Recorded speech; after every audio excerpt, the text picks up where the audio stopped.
இன்றைக்கு கூட அந்த விவசாய பெருங்குடி போராளிகளிடையே பல கேஸ்கள் இருக்கின்றன. அதை இந்த முதலாளித்துவ அரசாங்கங்கள் வாபஸ் வாங்க மறுக்கின்றன. மறுத்ததனால் என்ன நஷ்டம் என்றால் விவசாயம் செய்ய முடியவில்லை. அவன் பிள்ளைகள் வெளிநாட்டுக்கு போய் உழைப்பு நடத்தவும் முடியவில்லை. இப்படிப்பட்ட சூழ்நிலையில் நாம் நின்று கொண்டிருக்கிறோம். ஆனால் முதலாளித்துவ அரசாங்கங்கள் நம்மளை ஏமாற்றிக் கொண்டிருக்கின்றன. வீர வணக்கம். உழவர் குடி உயர்ந்திட, உழவர் குடி உயர்ந்திட அறப்போர் செய்து நெஞ்சை நிமிர்த்தி மண்ணை காட்ட மண்ணில் விழுந்த வீர உழவர்களுக்கு வீர வணக்கம், வீர வணக்கம், வீர வணக்கம், வீர வணக்கம்.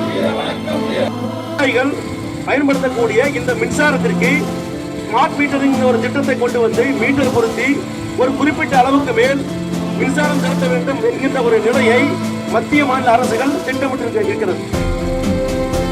பல உயிர் தியாகங்களுக்கு மத்தியில் நடந்த இந்த நமக்கு கிடைத்த உரிமையை இன்றைக்கு பறிபோக விடாமல் பாதுகாப்பது நம்முடைய கடமை. விவசாயிகளுடைய உரிமைக்காக வேண்டி போராடுவதற்கு விவசாயிகள் மட்டும்தான் வருவார்.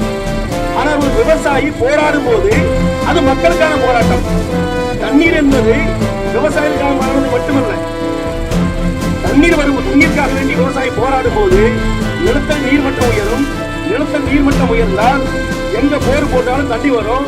அந்த தண்ணியை பஞ்சாயத்து மூலமாக குடிப்பதற்கு கொடுக்கலாம். அது நல்ல தண்ணியா இருக்கும். தண்ணீர் தட்டுப்பாடு வராது. குடத்தை தூக்கிட்டு வீதிக்கு வர வேண்டிய தேவை இருக்காது.